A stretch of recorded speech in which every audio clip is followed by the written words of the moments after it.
U.S. tariffs on dozens of countries globally are causing chaos in some very powerful economies.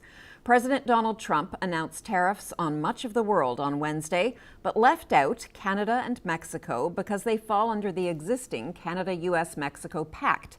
However, a 25% auto tariff applies to imports from Canada, along with the recently announced 25% tariffs on aluminum and steel. Dominic LeBlanc, Minister of International Trade and Intergovernmental Affairs, continues to be at the center of negotiations with the Trump administration, and he joins me now. Minister, I want to start by asking you, where do things stand now with respect to negotiations? So, that's a fundamental question.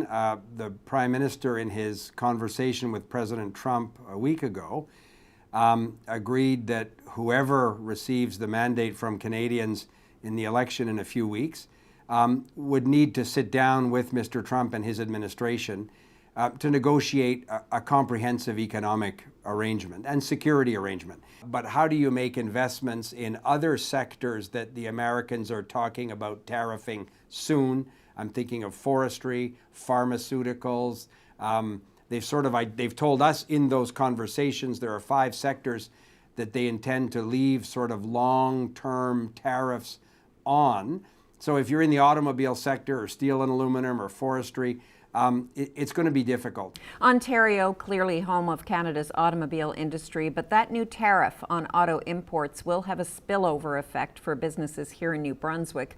When will Canada's counter tariffs on U.S.-made automobiles take effect here, and how effective do you think they will be? So those tariffs will take effect immediately. I think the order in council to put them into effect will go into effect this weekend. We think it's important. We didn't want to create a disincentive to buy vehicles because we had a different tariff arrangement than the United States. All of this is absolutely counterproductive to building a growing economy, to preserving jobs in Canada. What Mr. Trump is doing is he's basically vandalizing the economic arrangement between Canada and the United States. And we have long-term concerns about the, of course, reliability of our most important trading partner.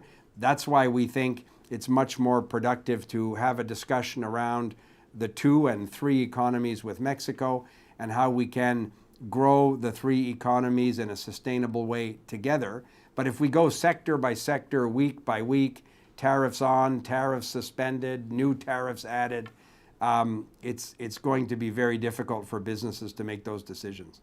And what about the 25% tariff on Canadian seafood and agricultural products that was imposed by China? That's another tariff that is hurting New Brunswickers.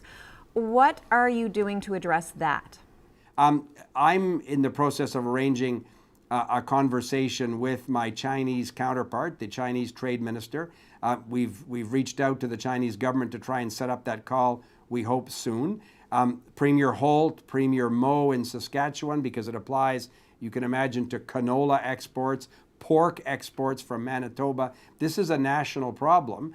But the Chinese government can't dump products in the North American market below the market price because they don't have to follow normal rules of a market economy, and therefore put into jeopardy hundreds of thousands of jobs in North America. So that's why this is complicated. We think ultimately we can get to a circumstance where that trading relationship can be normalized, but we can't let China get around the basic rules of the World Trade Organization and dump products below the market cost as a way to ruin industries in Canada. I guess finally, there's been ongoing uncertainty for weeks, months, with respect to Donald Trump's threats, the ones he carries through with and the ones he threatens. What kind of advice can you give New Brunswickers as they try to follow the bouncing ball? I think people have to understand that their governments, and I say plural because provinces and the Government of Canada are very much stitched up in this effort, will be there to support them with whatever it takes for as long as it takes to get this economic uncertainty behind us. I think they also need to know that governments recognize that we can't be in a position of this dependency. In our province, of course, as we've seen on your program and national programs, our province is one of the most dependent on exports to the United States. So Again, we're in the middle of a general election. We'll see who Canadians decide to return as a government in Ottawa, but if I'm in a position to play a role with Premier Holt and her government around supporting New Brunswick businesses and workers to not be so dependent on, frankly, a circumstance that we haven't seen in decades in the United States. Minister LeBlanc, thank you so much for speaking with me today. Thanks for having me on the program. Have a great weekend. Thanks, you too.